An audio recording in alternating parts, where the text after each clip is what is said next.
So, hi everyone. I'll just open my camera. Hi everyone. Welcome to the monthly OhHi meetup. OhHi is a community that is here to help connect you with other contact, other resources or opportunities. We start our monthly meetup with soft start, basically allowing everyone who joined during the first half an hour ask question, present what they're looking for, and have a question and answer or advice from other members and from the speaker. And then the presentation will start at 12:30. So, Yaakov, you're welcome to start. Yeah, sure. So I'm in the process of purchasing a company. I've been with them for 19 years now, and the family wants to sell the company. So the family gave terms that are decent terms. Only problem is I need capital to buy more inventory to get going. Yaakov, So can you say some more word background about your business? So this way we'll be able to focus okay, more well, on. we basically manufacture some household items like lamps, clocks, other stuff like that in China, and they are exported from China to New York, New Jersey. So and then we distribute throughout America, and we have distributors around the world as well. So it's a And 20-year the company's been around for about 22 years now, and it's a proven company. And So, Yaakov, that first of all, did I understand correctly? You work for the company, and then now you have an opportunity to purchase the companies. Did I get that correct? yeah, correct. Yeah. Awesome. So first of all, that is an amazing thing. Like, if you look at the statistics, something like it's like really high, 95, 96% of all companies that are founded, all startups, fail. But if you buy an already cash flowing business, the statistics switch a lot into your favor. So it is a very, very prudent strategy to purchase a cash flowing business. I wanted to know a couple of things. First of all, I'm assuming it is a cash flowing business. So have you looked at the financials in detail? Okay, and do you feel confident that you can understand those financials, or did you get an accountant to help you? How did you? I am the bookkeeper for the company. I manage the whole thing. So Awesome. I work with all the numbers. This year has Okay. been a very slow year for us. It's a down year, but that's due, I believe, in part to the economy and increased competition in the last few years. Okay, But we have all kinds of new products that we can introduce that will overcome right. It does concern me a little bit. I would have much liked it going up, but you seem to have like a way to address that, and the way that you would address it is through new products. So that's fine. It needs to be reflected. I know you said that they're giving you good terms. The fact that there's a downturn is actually in your favor as the purchaser of the business, because you have opportunity here to possibly negotiate even better terms. So since you know the numbers, I'm not asking you to share anything, anything specific, but just in general terms, let's say that the amount of inventory that you need to purchase is $100. Let's use that as a number. So if you have $100 in inventory that you have to purchase, what is the cash flow of the business on an annual basis? In 100. So 100 is like 100%. Yeah, I don't have the answer to that. I don't have the answer to that question. You don't have that. Okay. Maybe what we could do is I'm happy to take this private, so and then it would be confidential, and then we can work with real numbers. But what I wanted to get to is, so in terms of the hierarchy of where you can get funding, the best by far, like the best hierarchy is seller financing. That is the best. It's the least risky to you. It won't put financial strain, mental strain on you. The best is to get the seller to finance. So if you need to finance your inventory, get the seller to finance it through cash flow. Well, they are basically financing. In their offer, they are basically financing, in that I'd only have to put down a certain amount now, a small amount now, and then pay off the rest over 3 years or so. Mm-hmm. Plus, they want residuals for a few years beyond that. But it's all open to negotiation, I suppose. I haven't started that yet. It's still in negotiation, are you saying? They gave me that offer. I never came back with a counter offer yet. So, okay. All right. So another thing, because like in the spirit of just giving at no charge or anything, if you want me to look over their offer and just put another pair of eyes on it, would be delighted to do that and just tell you like what my gut instinct is and anything there that I'm not happy with. But so there's the next best loan is from the BDC. So pretty much if you could spell your name, you'll get $100,000 from the BDC. The cool thing about that is 75% of it is government. BDC? It's the business development. Bank. It's a bank that gives basically that has a single shareholder. That shareholder is the Canadian government. And the bank is there to give, to fund things. So up to 100,000, it's very low, like very low. You don't need a lot of information. You need to prove a lot. But the really cool thing is 75% of the loan is underwritten by the Canadian government. So you only personally on the hook for 25%. So that would be of the 100,000, you would only be on the hook for 25,000 personally. So if everything goes south, you could do that. But 75% is government backed. So that's pretty cool. Great. And then you go to banks, and then in my opinion, the last person you go to is friends and family, because I cannot stomach taking, unless they're very wealthy and it's not a big, there's no pressure on them. I would feel really, not interested in taking people who I love's money. So that's the hierarchy, at least as I see it. But definitely, there's a lot of creative things that you can do with a cash flowing business and with seller financing. A lot that you could do. There's also what is it called? You could factor it. Yeah, I'm sure the business already factors things. No, we don't do factoring. They don't. Okay, I could put you in touch with somebody for that. We don't feel the need. We don't feel the need to. It's maybe something. I know. It's You're talking about for the first year. You're talking about Martin Charney. I'm sorry. Martin Charney, is that the guy that you know? Yes. Yes. Yeah, Avrom, I want to give time to Lisa as well before we start. She can't voice, but she wrote in the chat. So basically, Lisa from Oceanic Impacts. It's a marine conservation social enterprise that focuses on target ocean issues through education and technology development. This summer, we've been trying to explore alternative business model. So really slow down, but now a bit lost on how to restart or pivot and go. And then she added, as a social enterprise, we've done a lot free educational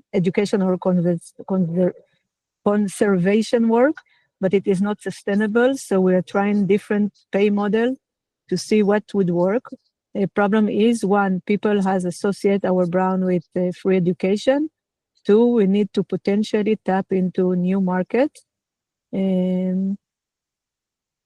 Okay. Got it. So she's in a Okay, noisy place. This is why she will respond in writing. Sure. So thank you, Lisa. I understand your problems. I'll just say as one first response to this is that a lot of my clients that I coach and consult for, I actually have to move them in the opposite direction than where you have to move. I have to tell them the best way to make money is to give stuff away for free. it's this crazy world that we live in today, the world of digital marketing, and giving stuff away for free is actually the perfect way to have like a kind of a freemium option where you give some things away for free and some things that you have to charge for. So what I would suggest, again, unfortunately, I would not be able to give the full attention to this, especially since we have this limitation of we're not talking to each other but texting. So I need to dive a little bit deeper into some of the things. I'll be able to look on your, let me do that now. I'm going to look on your website just so I can get a better sense of the business. But it's actually not the worst problem in the world to have, that people are used to getting your stuff for free. And now that and there's definitely ways to build that up. But again, it starts with the customer. So I think you have to say, like, who is your customer? What is their pain point? Like, what do they need? What is something that they need and that they want? Like, literally, that they wake up in the morning and say, I wish I had X, whatever that is. And then if you provide that X to your client, they'll pay for it. So think of the difference between a vitamin and a painkiller. Okay, so a vitamin is kind of a nice to have. If people are interested in their health and that, they'll buy vitamins. But a lot of people don't have vitamins, and they don't have that. But if a person has a headache, they'll buy a Tylenol, right? Or they'll buy a painkiller. So what you've got to find out is what is the headache that your potential customers have, and then how can you address that and like supply them what they need. So that is that's kind of how I would do it. So I have a framework. She put her website on the chat.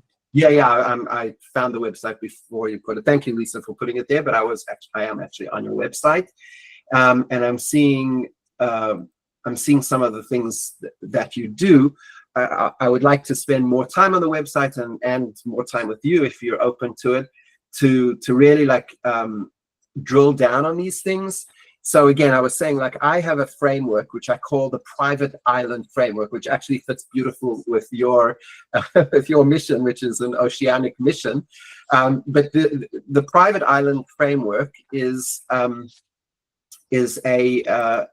framework that I use to help my clients essentially do what you want to do: create offers that people are delighted to pay for.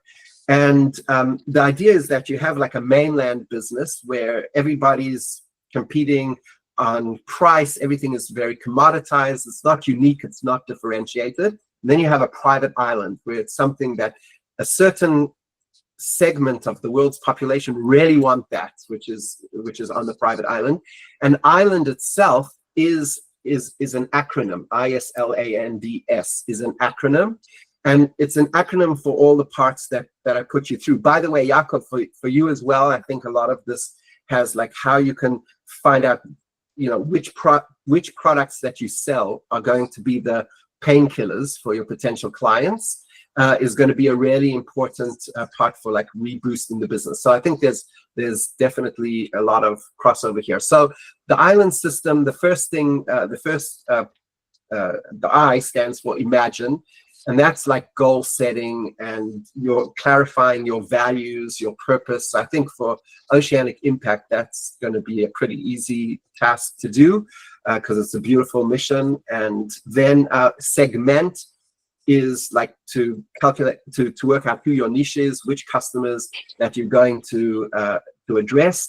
The L stands for leverage, which is where we create your offer. And there's a sub, I'm just saying this for Lisa's benefit, there's a sub acronym. I love acronyms, by the way, you'll see that with me. There's a sub acronym, which is BEACH, B-E-A-C-H, which is how you craft your offer. So when you were saying, like Lisa, that your challenge is, you know, how do you pivot? How do you tap into new markets?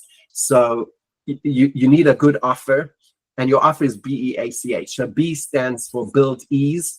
So it's like you make it very easy to interact with you. So for Yaakov, for you, it's like the build ease part of it is how do you really make it easy for your customers to engage with you, to buy, to do returns. I don't know, whatever the issue is that your competitors are making a little bit difficult, you make it so easy. Right? Then the other thing is exclusivity. The E of BEACH stands for exclusivity. So you say, you know, for Lisa, let's say you're saying a course or some kind of an event, you say, we'll only take 25 people at that event, no more. And so therefore, there's like an exclusivity, there's an urgency that people have to, or you have a sale for this amount of time, it's you know, 20% off, but after that it goes back to the proper price. So whatever, you create exclusivity or urgency in your offer. The other thing is you accelerate results. I'll leave that for now because it's specific to what the business will actually be. The C stands for credibility. So you want to boost your credibility, like you could say, you know, 5-star, 100 5-star reviews, as seen on TV, testimonials, all that boosts your credibility. And then you want to create the industry-leading hassle-free guarantee. Like there's a tool company that says, we guarantee our tools for 57 years. Anything happens 57 years, and that toolbox breaks, we'll just replace it with toolboxes. So like a really compelling hassle-free guarantee. Now I have AI agents, like AI bots, that are trained on all these things. So the imagine, the segment, the leverage. The next one is articulate. The N stands for nurture. The D stands for deploy, and the S stands for serenity. So I have AI bots trained on all these things. So for my clients, when they work with me, I give them access to those bots, and the bots brainstorm with them. So you don't have to come up with these answers yourself. The AI helps you and prods you along so that you come up with the answers to these questions. And once you have this, you create an offer that's so compelling, people feel stupid not buying from you. Any questions or comments? Sounds good so far. Awesome. Okay, that is not the subject. Neither of those are the subject that we're actually going to discuss. Although I will tell you that the subject of today is for both of you going to be very, very important, because as you scaling a business, or in your case, Yaakov, as you purchase this business, there are challenges. I am a big fan of entrepreneurship and owning your own business. I think it's so fulfilling. It's so it's a path to wealth, like real wealth. You can never get from your 9 to 5. I always say, you know, like a 9 to 5, something you're getting a T4 for, you could never, or a W, what's it called, a W5 in the States, something you're getting that for, you're not, if you're salaried, you're never going to be able to accumulate wealth. So this is the only way that you can accumulate wealth, is through owning a business, through owning an asset that makes money for you. So from a lifestyle perspective, from a freedom perspective, from a financial perspective, owning a business, like I am so all in on it, but it's not for everybody. There are some people that literally it's just going to be too hard. And, you know, and you need resilience, you need grit to get through those difficult periods. Seth Godin wrote a book called The Dip. And it's the dip. It's that point after the excitement wears off and you start seeing the problems and you have to deal with it. That there's like you need. Couldn't hear the title of the book. Your voice keeps going in and out. It's called The Dip by Seth Godin, and it's a very quick read. Like you could read it in an hour, maybe an hour and a half. It's like a very thin book, and yeah, it's a great book. I would certainly suggest it. But we're going to be giving away. Hopefully, I'll give away some cool tools in my presentation that you guys could use to help you with the mental side of it. Jacob, you wanted to say something? Yeah, we'll start in a minute. I just wanted to. No, I'm good. You started to say something. Are you looking now also for certain people just to buy, Lisa? Are you looking for specific contact, specific opportunities? No, I just need money. Okay. Show me the money. That's all Hugh says. Okay. Yeah, well, so, yes, Jacob. Yes. Okay. So I want to start. Some people send their AI note taker. So in the monthly mixer, the idea is to come together and speak and meet and engage and build long-term business relationship. I usually don't allow the note takers. So for those who can't attend, you can watch the recording after, but I don't admit into the online mixer the note takers. And we'll start now. So basically, these meetings will happen monthly. And I want to ask you a question. How many people did you meet today? Any of you? New people. It's still the noon time. How many new people did you meet today? New people. Yes. 0. Yes, it's two. What do I have? 2. I have 2. You already met 3 at least in this. You already met 3, like some people in this. But before the conversation, Yaakov, how many people did you meet today? New. Just Mr. here. Okay, so few. You already know before. Yes. So and Lisa also a few. So the next question I have: do you know which of them hold the key to your next professional breakthrough? On some you may guess, but on most of them no, and this is the problem. So I think Karen, both of the both Lisa and Yaakov, they're both the only new people they met today, like me, is just the new people on this call. Yes. Now, one of the most important things for business people, for entrepreneurs, for anyone is the relationship you build all the time. So it's not only the people you meet, because you can go to a conference, collect like stack of business cards, or add them to LinkedIn, and then they are lost in the void. Go find them after if you don't remember the name. And the follow-up is also the problem. But when you develop a relationship over time, this is what makes the difference and will open the door for you when you most need it. So this is the purpose of OhHi, to create intentional serendipity universe where connection don't happen by chance, they happen by design. And the design is basically through the platform or through events like that we make sure people meet what they need and what they're looking for, either answer to question, either a new connection, and other conversations that will be memorable. So this monthly mixer, we always started with a question and answer, which are off the topic, any challenge the businesses have that they want to present to the speaker, and any connection or any things that they're looking for, they can share it here.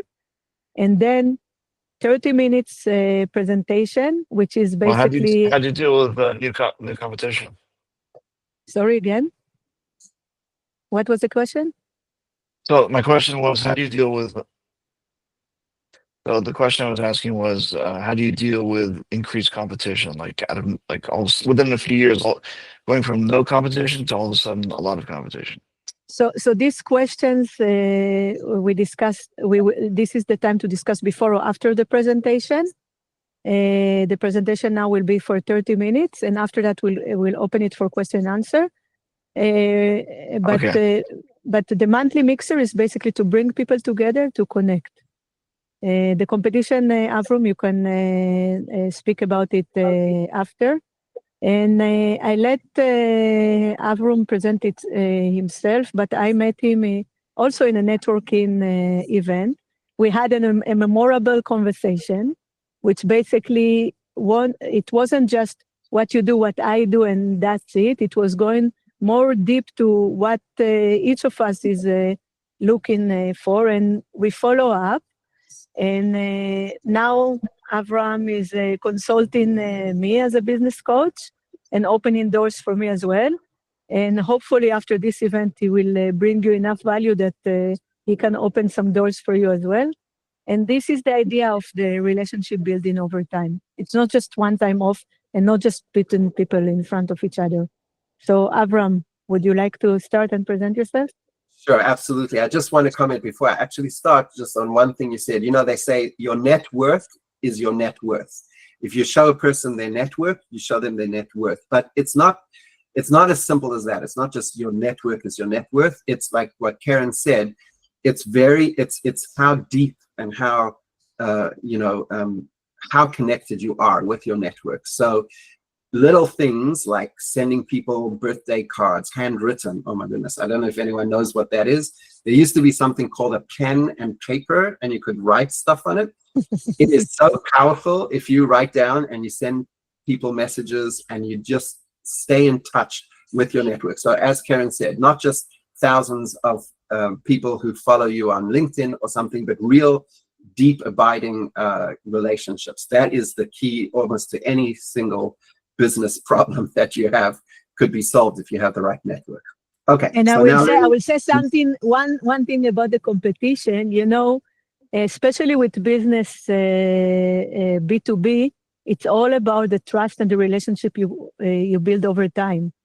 So for competition, some of the things that Avram mentioned before, how to be, like people will have no ability to pass on because it's so attractive. This is one aspect with the competition, but the other aspect is also the relationship building, because for two similar offers, they will go with the offer they trust and they know and they relationship over time.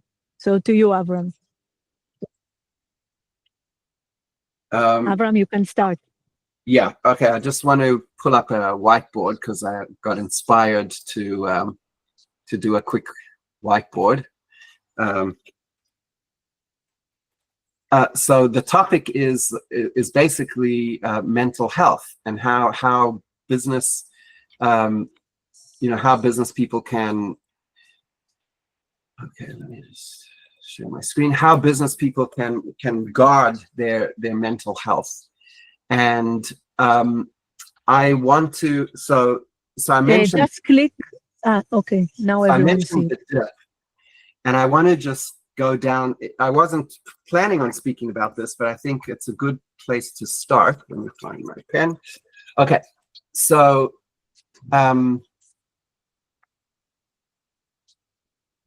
so in terms of the dip, so this is from Seth Godin's book, which I mentioned before, and I think it'll be. Avram, I just want you to present yourself before for the benefit of those who don't know you yet.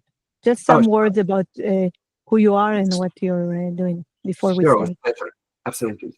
So my name is Avraham Jax.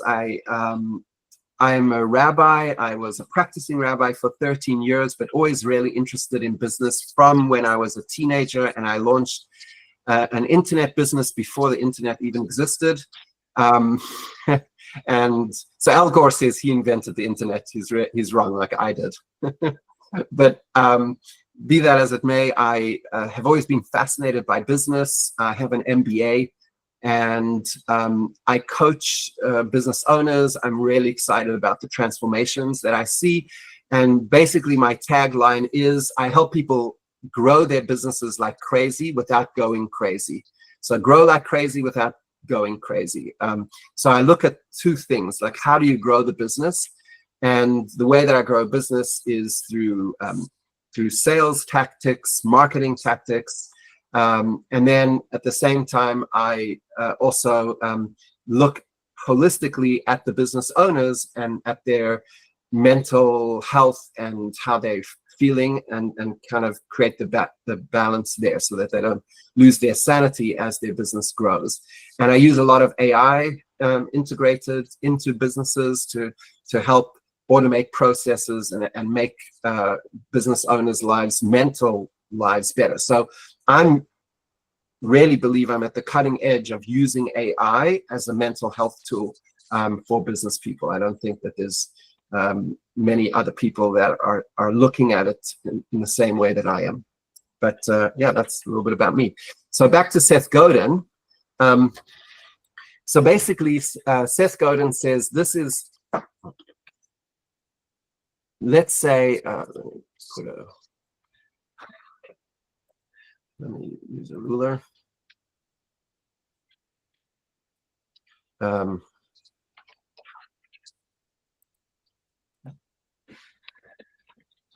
They change how you make the ruler. Get rid of the ruler. It's not. Okay, so Seth Godin said that there's this is excitement. So the y-axis is excitement, enthusiasm, success. The x-axis over here is time.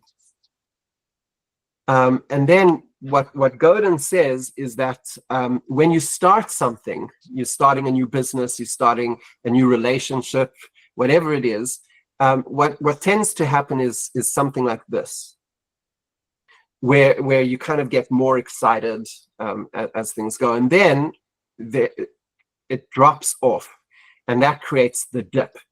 And most people give up at the dip. They're happy to be over here, but nobody wants to be over here, right? So that's sad. No one wants to be in the dip. But those that can push through the dip and can solve the problems, they get on the other side of the dip, and on the other side of the dip is real success. Okay, that's on the other side of the dip. Now, what Godin says is that the dip is your friend, because the dip helps you. First of all, it pushes out your competitors, because so few people are willing to go through that dip, going through that difficult period. You will have less competitors. They self-select themselves out of the race. And another thing is, it builds your own grit and muscles. It's really fascinating to me that people who are if you want to build your muscle, the way that you build your muscle is you have to lift weights, and the weights actually tear your muscle down, and they rip your muscles apart. And then as the muscles heal, they bring themselves together and they become stronger. So that is what you gain from being in the dip. So when you have problems, if you have that mental attitude that, oh, we're just in the dip, and being in the dip is not a bad thing, especially if you have tools that can help you deal with the dip. So that's just to connect with what we were saying before. I will now jump into what I wanted to say, and I want to tell you as a start about a person who shocked themselves, who applied an electric shock. I know this is shocking, but they applied an electric shock 190 times within 15 minutes. Now, this is not a Marvel comic superhero origin story. This is something that actually happened, and it's quite fascinating. Let me tell you about it. It was a study done by the University of Virginia and Harvard together. and they took a group of volunteers, and they gave the volunteers a mild electric shock, and they asked them if they would pay money to avoid that shock in the future, right? So they came to them and they said, would you give us money to avoid the shock? In other words, was it that unpleasant that you would pay not to experience it again? And 42 people said that they would pay money to avoid that shock. It was that uncomfortable for them. So they took those 42 people and they put them in a room. And there was nothing in the room. There was no other person. There was nothing on the walls. It was just a blank room. There was certainly no cell phones. There was just them in a room, and they had to be in the room for 15 minutes. And they hooked them up that they could give themselves the same shock. Now remember, these are 42 people who said that they do not want to get that shock ever again. They're willing to pay for it. Now they're in a room. They have an opportunity to shock themselves as a way of distracting themselves from being alone and being in stillness. And of those 42, 18 participants who were willing to pay money not to be shocked again, they all shocked themselves. And one of the gentlemen shocked himself 190 times in that 15-minute period. So in other words, what that study proves is that we are absolutely allergic to stillness. And the reason that we've become allergic to stillness has a lot to do with our with modern technology. Unfortunately, a lot of it is we have to put the blame. We have to lay the blame at the feet of screens. So there is this attention researcher. Her name's Gloria Mark. And she's shown that in 2004, the average attention span of a North American adult in 2004 was, does anybody know? How long could you focus on one thing in 2004 if you were an average person? Longer than today. That's for sure. Lisa saying 2 hours. I think an hour maybe. An hour? Okay. Lisa said 2 hours. I say Lisa maybe said an 2 hour. hours. Okay, you have lots of I say 10 minutes.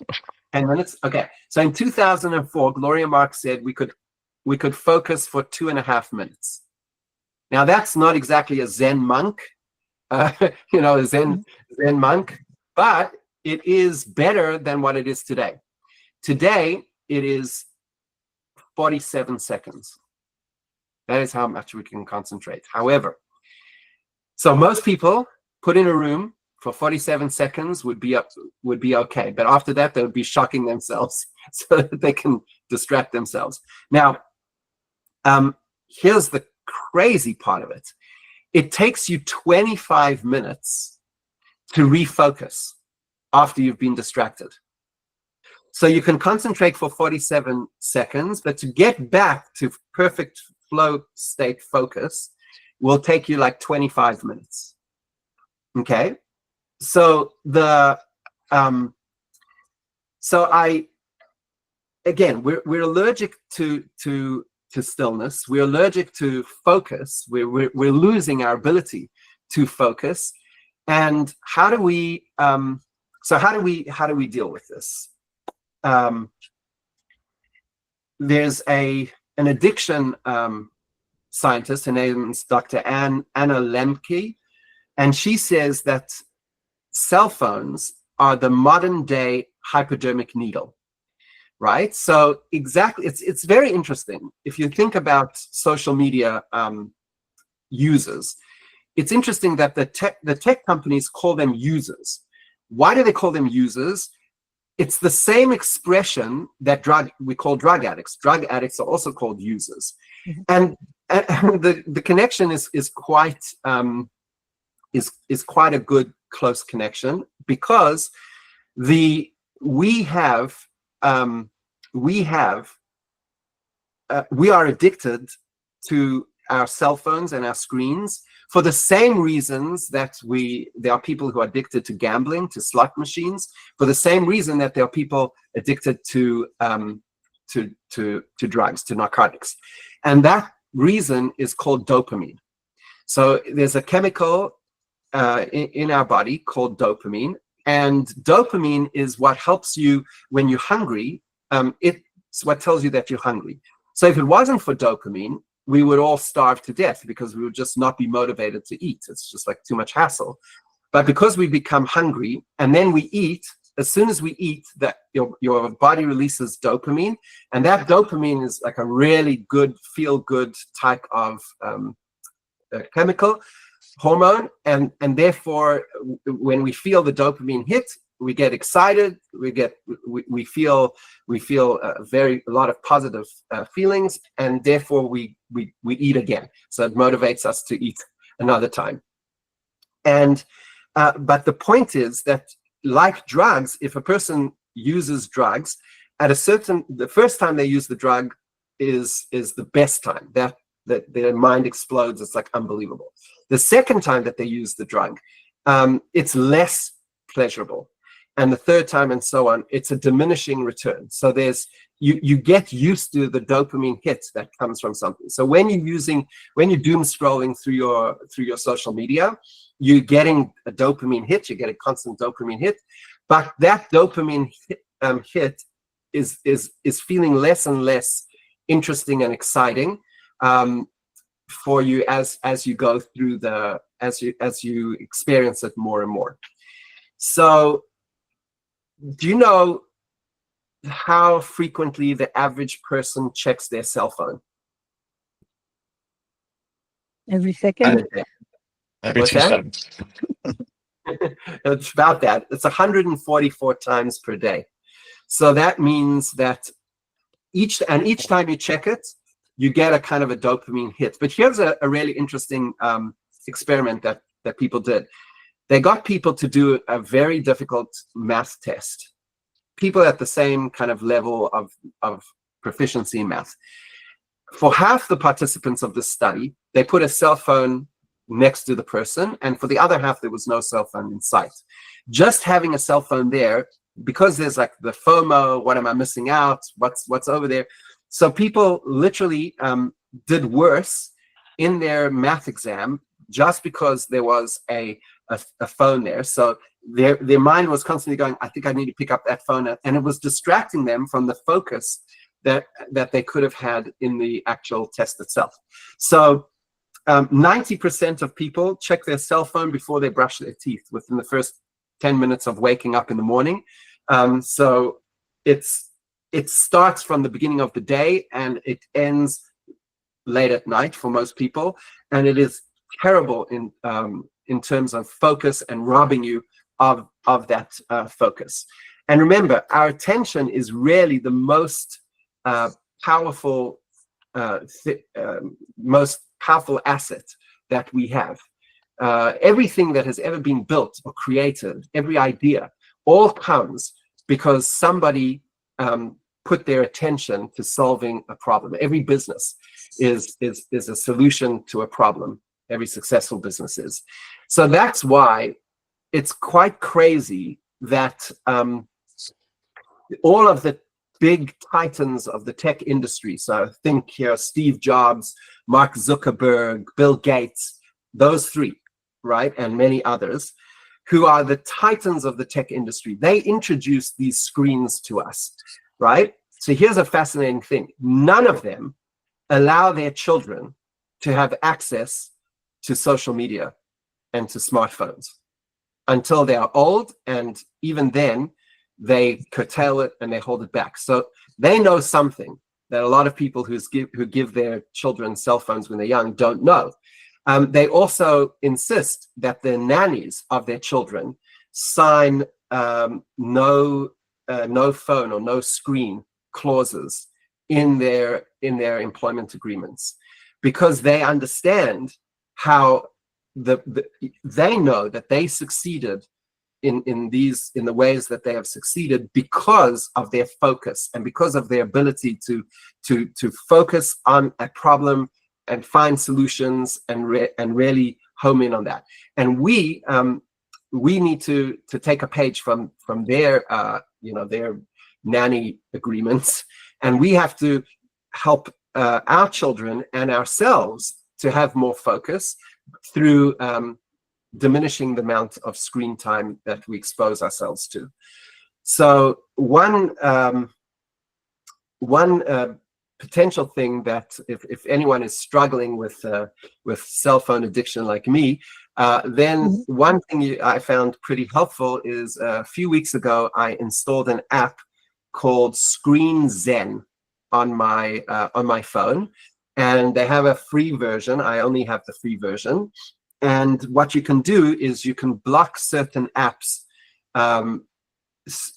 during times of day, and then when if you try and get onto the app, it's going to give you like a 10-second pause.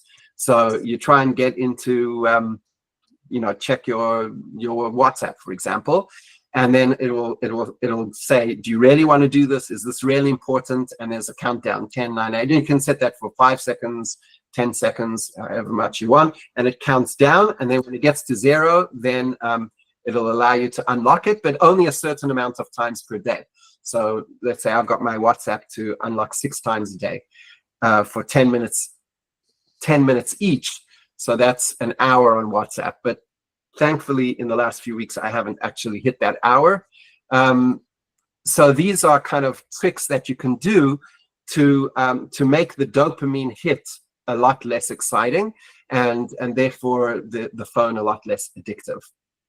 The other thing that is that I'll share with you, another tool. Oh, just before I share that tool, I just want to tell you this startling quote from Sean Parker. Sean Parker was the founding president of Facebook, and he said this. This is a literal quote that he said. I mean, it's like when I read this quote, I felt like I trembled when I read this quote. Listen to what he said. He said, I had these people who would come up to me and they would say, I'm not on social media. I value my real life interactions. I value the moment. I value presence, and I value intimacy. And I would say, listen to this, we'll get you eventually. Isn't that crazy?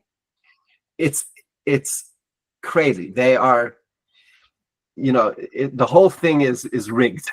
It's rigged to help us become addicted, to get our attention. And of course, if we're giving the attention to the social media, it's robbed. It's something else is being robbed. Okay, so the other thing that I want to share with you is that we have, it's very important to have a mind-body connection. So a lot of my book, which is called Stress Less, Prosper More, is a book about financial anxiety and how to reduce or conquer financial anxiety and invite abundance into your life. So the book, so a lot of my work is about stress and reducing stress and anxiety and all these really negative emotions, because I truly believe that there is nothing we can do in a state of fear that we cannot do better if we were in a state of calm and serenity.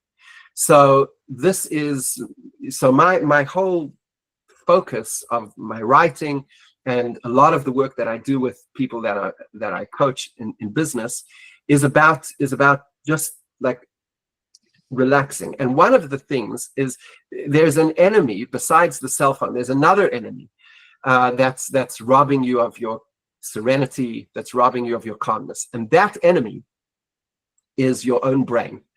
So your brain is designed to keep you safe. So it looks at everything in the world as being a potential threat to your safety. And so therefore it tries to protect you, but it goes overboard. Now, if there was a bear jumping out of a bush, you want your brain to release cortisol, which makes your muscles stronger, your eyesight better, your ears work better, your brain work quicker, and just get out of there, right? But the problem is if there's no bears jumping out at you and it's emails in your inbox that are causing the problem, and those emails don't go away, so this starts to be a problem, because then the cortisol doesn't flush out of your system in 90 seconds as it does if a bear would jump out at you. And so your body never resets. So one of the best ways that you can reset is this very quick, mindful exercise. And maybe I would invite you all to join me in doing this exercise. And it goes as follows. It's called Stop, Breathe, Be. Yes, Karen.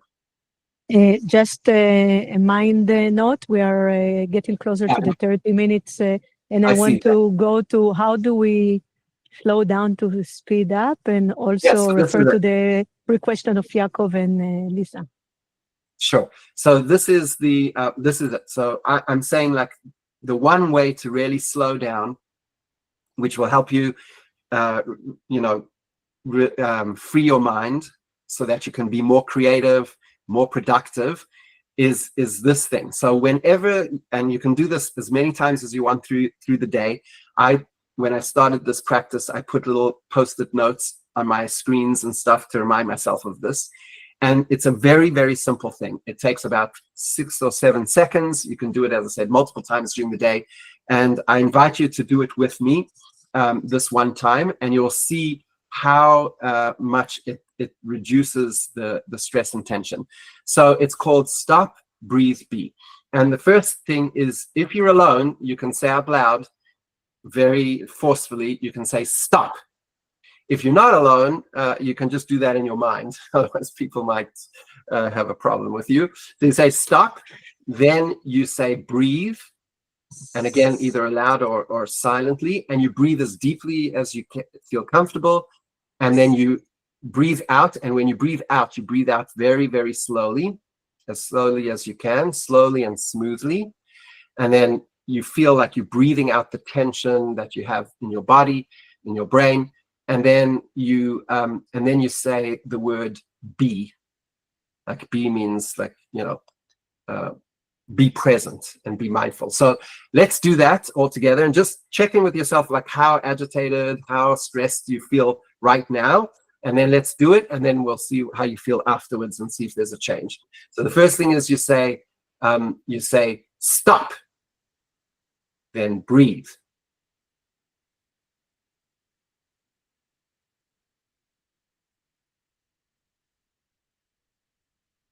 And then you say be. Okay, so that is a tool that I use, and I find it very powerful, and you can use it as many times as you want, and it really just releases all that tension. If you need to do something creative, you need to write an email, you need to do some kind of a project for work or for your business, do that before, and you will see that it'll slow you down in order for you to speed up. And it will detox you from a lot of the other things. And as I said, it only takes 6 or 7 seconds. You could do it with your eyes closed. That tends to work even better. Yes, Karen. Can you give more a deeper understanding, or more like a description explaining how the slowing down actually speed you up? Besides the reducing the stress, what else does it allow you, the slowing down? Oh, everything. It boosts your immune system, everything. So let me tell you about, there's like elite athletes. And elite athletes, when they train, their recovery days are more important, and this is being scientifically proven, that your muscles build, your brain focuses and refreshes, all on more in the only on the recovery days. When you're actually working out, your muscles don't build, they don't heal. All of the benefits that you get from exercise come from the recovery, the time when you're not exercising, not the time when you're exercising. So I have clients which I've told on January 1st, they do an exercise. We take a calendar and we look at the calendar, and they block off 150 recovery days. So that's like almost half the year. So it could be weekends, it could be vacation days, personal days, but you block off 150 days.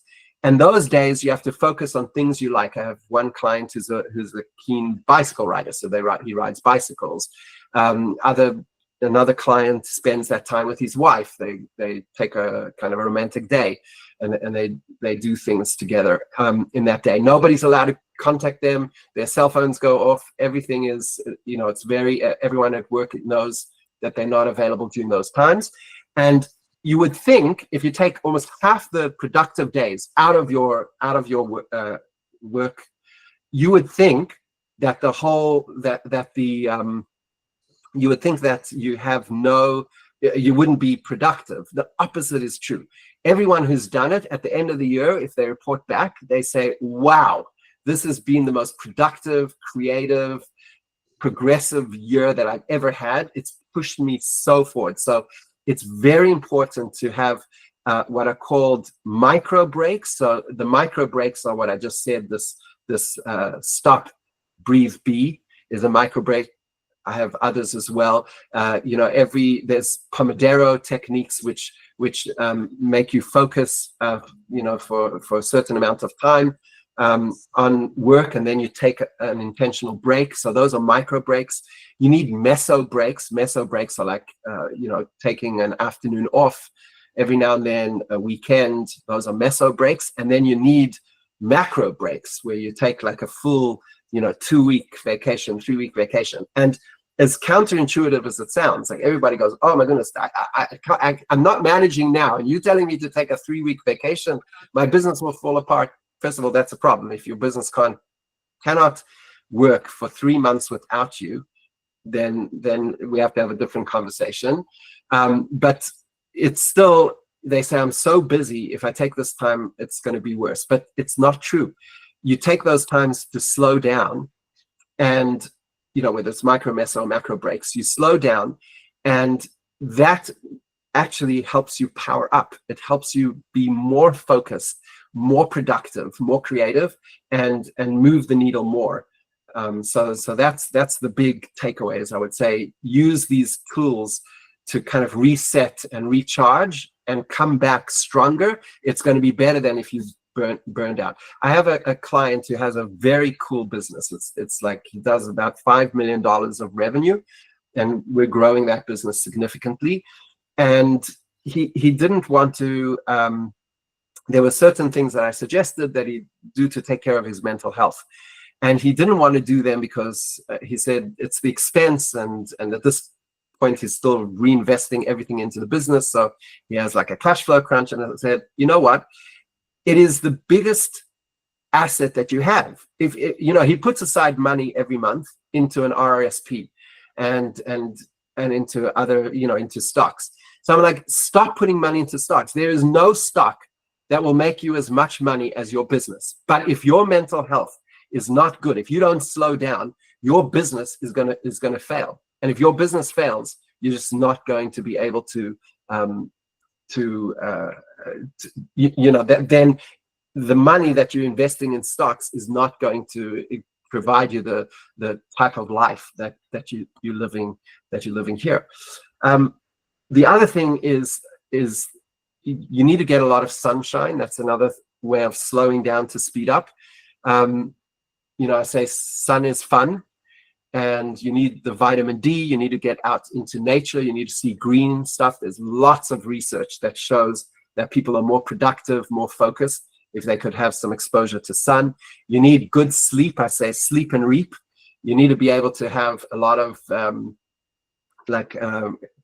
sufficient amount of sleep and good quality sleep. Food is mood. You need to eat proper pre and probiotic foods to support your gut health, which has a big impact on your ability to think, as science is discovering more and more.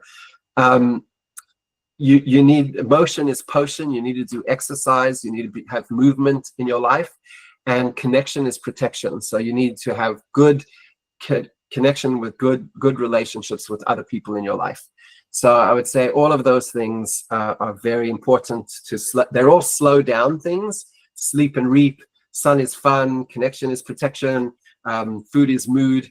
They're all like slow down things, but they're in order to speed up.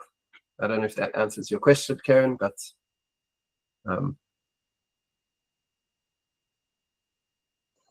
Yes, thank you. And I just want to open the room for more questions because we are at the time where we need to close the call soon. So I'm happy, Karen, to stay on and discuss individual questions that people have about their business or about what I've said, but it doesn't have to necessarily be about anything that I've shared today.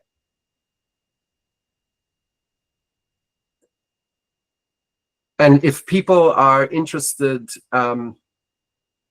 in getting my book, where I speak a lot more about the topics that I discussed today, I can post the links in the chat. So this is the US Amazon, and this is the Canadian, because I think we have some people from Canada and some people from the United States.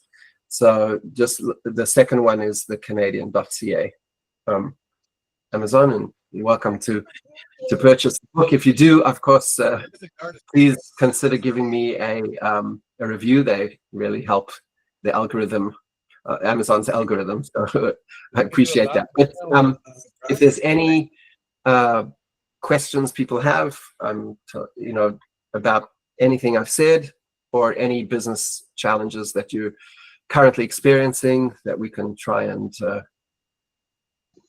work it out I together. think, Rav Avram, you mentioned that you want to offer a 15 minutes a consultation after, free consultation. Sure. And I So, see yeah, I'll take also questions here. Adea have a question. Yes. Yeah. Azadeh, I'll take your question in a moment. So absolutely, I'll take questions here, and anyone who was on this call will get 15 minutes with me to bring a problem, and we'll put 4 eyes on it, on the problem, mine and yours. Okay, Azadeh, yeah, you had I will, Yaakov, I will send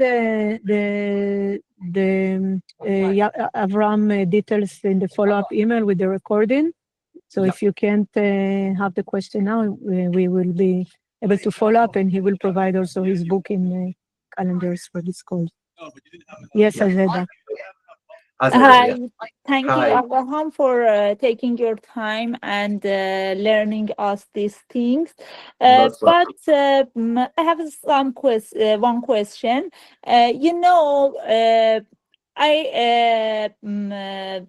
Sometimes I talk to myself and tell to myself, this is a work and you should handle it. If you can't handle it, you can't think properly and can't decide properly.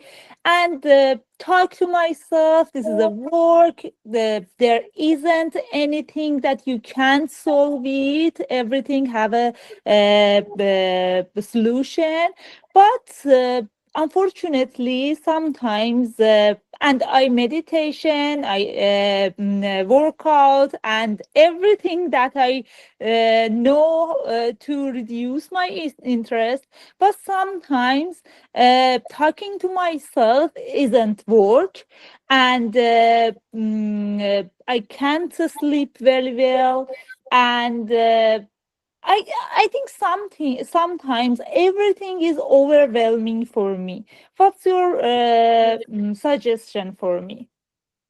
Okay, so first of all, I'm impressed by you. I'm impressed because most people speak, their self-talk is not as affirming and as encouraging as your self-talk is. So most people, myself included, I think many people, certainly myself, a lot of our self-talk is very negative.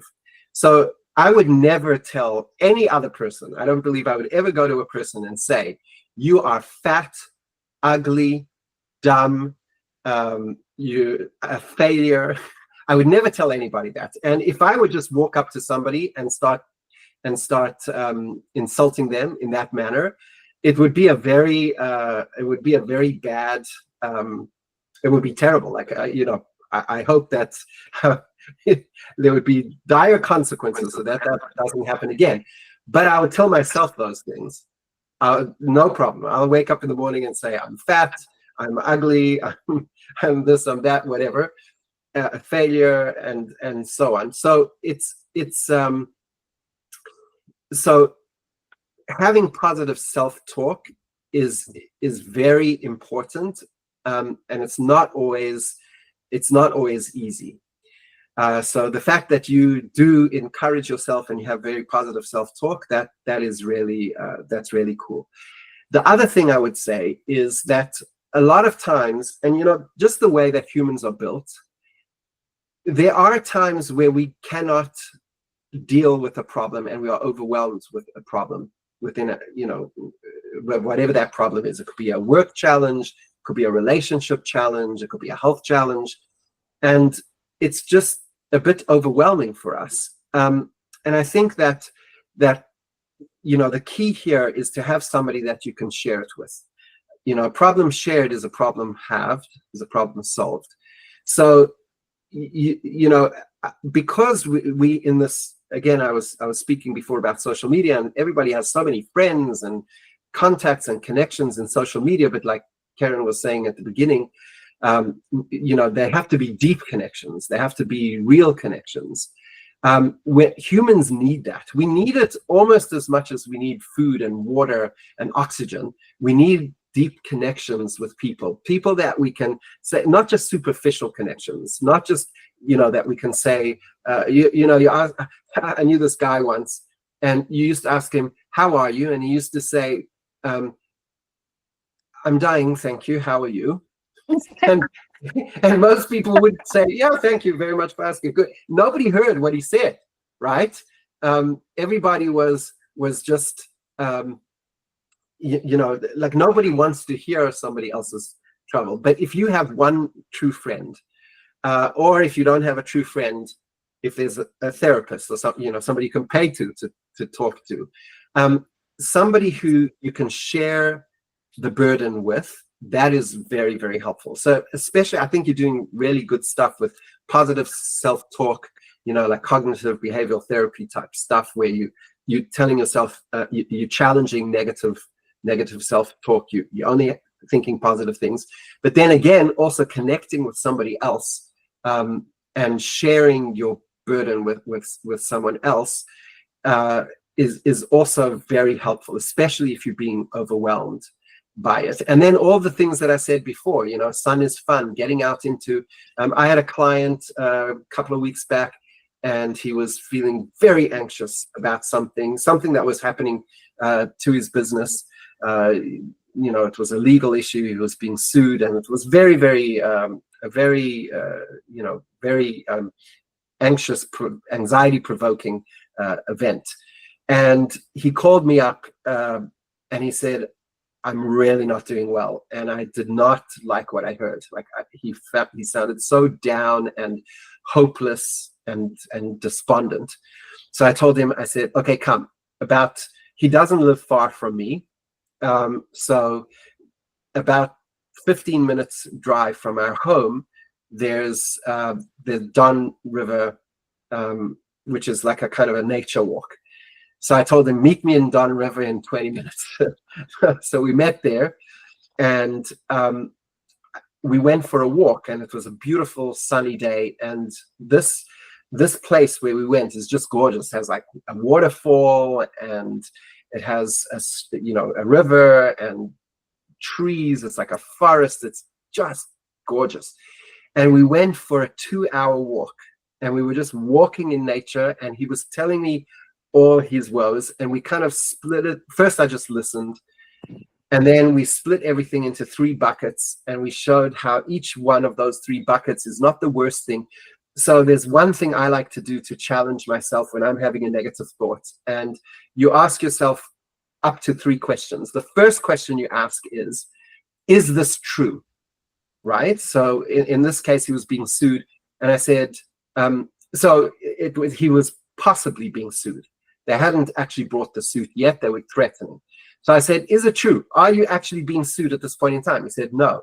I said, what is the likelihood you actually will be sued? He said, actually quite small. then, you know, we spoke. So there is a true question, is the first question that challenges your brain when you're starting to have an anxious thought. The second question is, if it is true, can I fix it? And the third question is, if I cannot fix it, can I grow from it? And when you kind of challenge these thoughts, especially with somebody else who's objective, looking at it, it makes it easier to bear. So for 2 hours, we were walking, we put all these problems into 3 buckets, and we challenged those 3 buckets. Is it true? Can you fix it? If you cannot, how do you grow from it? And at the end of those 2 hours, he was like a different person. So we got sun is fun, we got connection is protection, that he was talking to me and unburdening his heart. We had motion is potion. We were walking, so it was exercise. We had well, food is mood. We weren't eating anything, so that didn't apply. But sleep is sleep and reap, so we didn't obviously have that. But these things are so I think what you want to do is pick 1 or 2 tools, really go deep on it, and challenge your thinking. So maybe, as you said that your sleep is not is sometimes interrupted. So maybe like have the focus there. Make sure that first of all, the hygiene, your sleep hygiene is good. So sleep hygiene means that you have a dark room, that you have a cold room, that your room is cold, that you have that you don't look at any screen. So there's a 3-2-1 process. 3 hours before you go to sleep, don't eat anything or drink anything. 2 hours before you go to sleep, don't think about work or any frightening or emotion-provoking things. And then 1 hour before you go to sleep, don't look at a screen. So you do that 3-2-1. Make sure your room is cold. Make sure your room is dark. Make sure your room is silent, that there's no noise. If there is noise, create white noise to offset that. And go to sleep at the same time every single day, even on weekends or whatever. And these are things that your body will slowly get into a better and deeper, rhythm. And sleep is essential to mental health. Like there is no mental health issue where sleep is not a contributing factor. None. So you have to, and if you miss a night's sleep, if you skip 1 night's sleep, you stay up for 48 hours, that will produce more nervousness and anxiety than almost anything else that a person can do or experience. Thank you for your. I hope that answered your question, but I'm happy afterwards, if you bring a specific issue in the 15 minutes that we have together, I'm happy to dive deeper into one specific issue and give you a more targeted. Thank you so much. And how can arrange this booking with you? So, Karen, you're on mute. Sorry. I will send all the links in the follow-up email. You can also post it in the chat here, Rav Avram. The link to your booking, and your LinkedIn as well. Yeah, sure. And I will also send it in the follow-up email together with the recording. We have time for one more last question, if anyone have, before we finish. Okay. So this is I've just put the link in the chat, so you can go onto that link and you can grab 15 minutes from my calendar. This is complimentary 15 minutes, and maybe you want to put your LinkedIn as well? Sure. Let me get that. Okay. I can post it as well. So some just closing words before we finish. Yeah, I will. Give me one I will put your LinkedIn. Just closing words. Yeah. Okay. So there, it's in the chat now. Okay. Yeah. Well. First of all, well done to all of you for taking time out of your day to think about your mental health. As I said, the greatest asset that you have is your own mental health, your own abilities, capabilities, and everything is supercharged when you're in a calm, balanced, centered state of mind.